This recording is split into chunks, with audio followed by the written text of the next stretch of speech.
Right now, there are machines drifting through space, built by us humans, who don't always get along.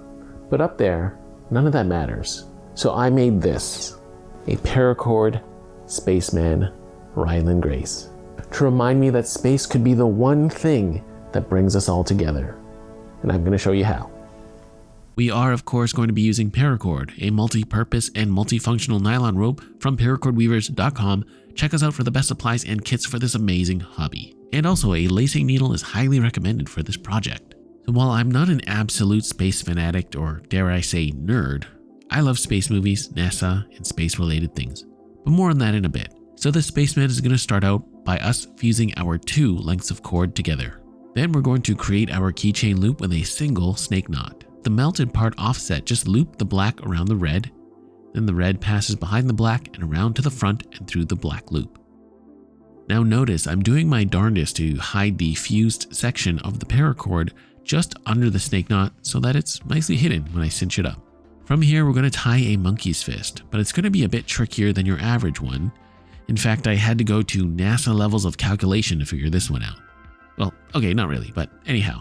I'm tying this around a ball bearing, but a marble will work just fine as well. Using the red cord, I'm going to make 3 vertical passes around the core, and think of this as the first stage of our launch. I'm going with a 3-pass monkey's fist for a more bulbous spaceman helmet because I think it'll look funnier. But for more realistic proportions, go with a 2-pass. Following that with 3.5 passes going perpendicular to the first set. So at the time of making this video, the Artemis 2 mission is underway, and also along with the release of Project Hail Mary in theaters, interest in space is at an all-time high. And I think that's a good thing. You know, I've always had an affinity for space, and I think my love of Star Wars and Star Trek as a child kind of blossomed into an appreciation of space travel later in life. And I've also really come to love hard sci-fi movies centered around space like Interstellar and The Martian amongst many. Oh, and key point, notice this last area here. It looks like there's a 4th pass, but there isn't.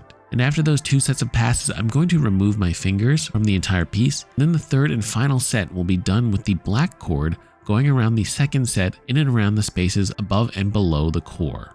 As I was saying, there's just something about space movies, and I'm not exactly sure what it is, but something about the vast tranquility and vacuum of space really brings me a sense of wonder and almost peace. I think what's also infinitely fascinating about it is the very idea of what is out there.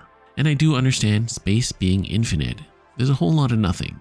But that also being said, because there's just so much space, there's definitely something out there.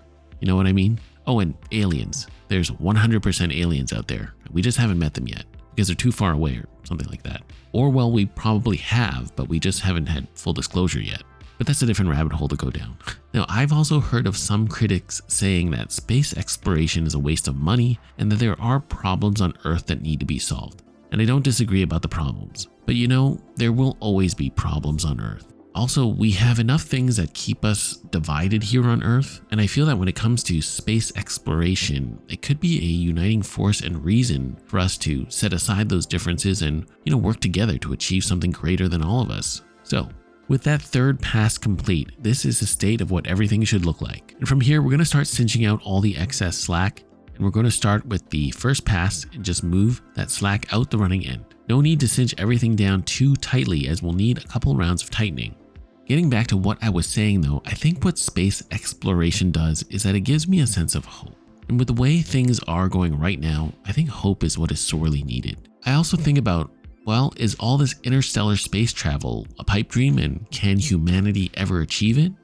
Well, based on my very limited understanding of space travel and physics, no, not right now with the technology we have.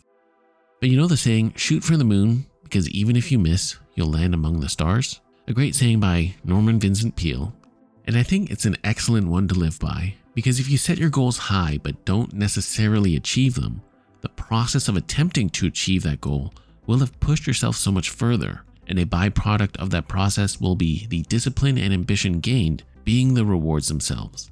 Even if you do quote-unquote fail, you'll have landed in a better place than where you started, and I think we can all benefit from living our lives in such a way applied to each of our own journeys in what we call life. But until then though, I can continue to enjoy my space movies. Like my favorite one of all time, of course, Interstellar. Oh, and in case you didn't notice, after I cinched the slack out of the red passes, I did the same with the black. and it's going to shift the snake knot so that it's right up against the monkey's fist. Now, if you look at the monkey's fist from this angle, both running ends are on the left side on the bottom, and I want to move the black cord from the top right to the bottom right.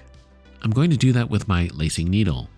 We could just run the black cord under the red passes in an upside down L-shaped path, so knight to c3. Getting back to space movies though, I absolutely loved Project Hail Mary. No spoilers of course though, but it was a fun, lighthearted, and overall feel-good space movie. I haven't read the book, but I've heard it's even better. And some people are calling it the Interstellar of this generation, which, it's not quite the same, and I know it's not trying to be the same, but there will always be only one Interstellar in my opinion. Which is my favorite movie of all time, in case you can't tell by now. Anyhow, and now both our running ends are side by side coming out of the knot. And at this point we can do a second round of tightening to get everything fully firmed up.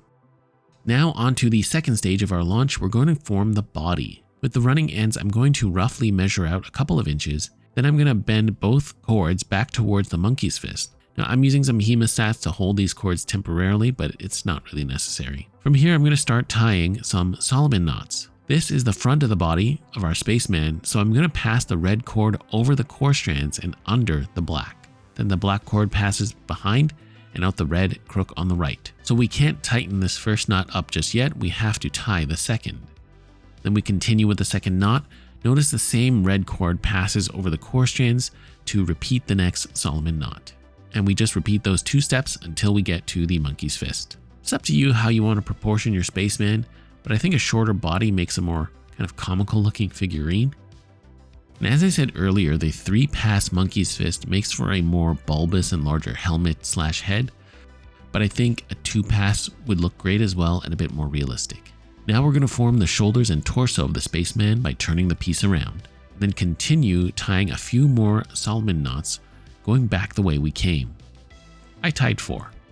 So we're not done yet. Of course, our spaceman is going to need a backpack to store his, oxygen tanks. Is that what it's in back there? I don't know. I'm not a space expert. But also the other equipment, and we're going to create that next. Now for our third and final stage of the launch, we are going to turn Mr. Spaceman around, and on his back, we're going to pass both running ends under the last Solomon knot cord. I guess for this part, you don't really need to use a lacing needle. You can just loosen the last Solomon knot and pass the cords under. But you definitely will need a lacing needle for the next section, or if not, you can always melt the cord slightly to a stiffened point. Pull the slack through, and just make sure to re-tighten that last knot after passing the cords under.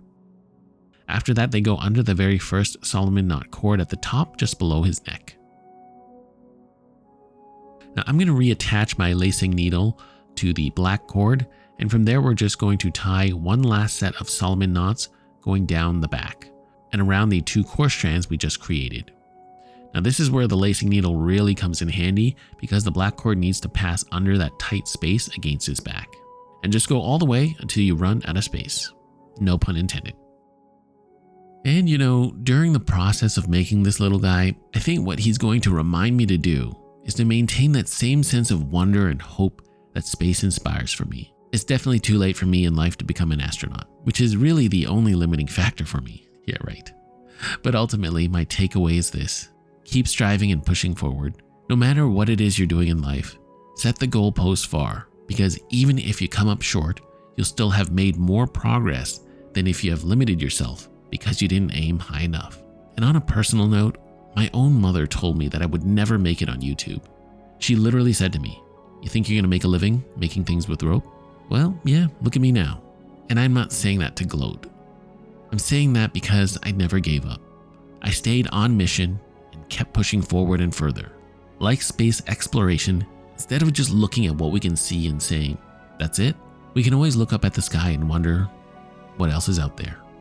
And just one final tip for you here, when working with darker colors like black, I'll sometimes color in the melted end with a marker just to hide that little white dot in the middle.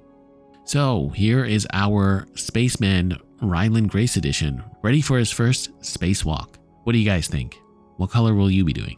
NASA, The Martian, or perhaps Interstellar? Let me know in the comments.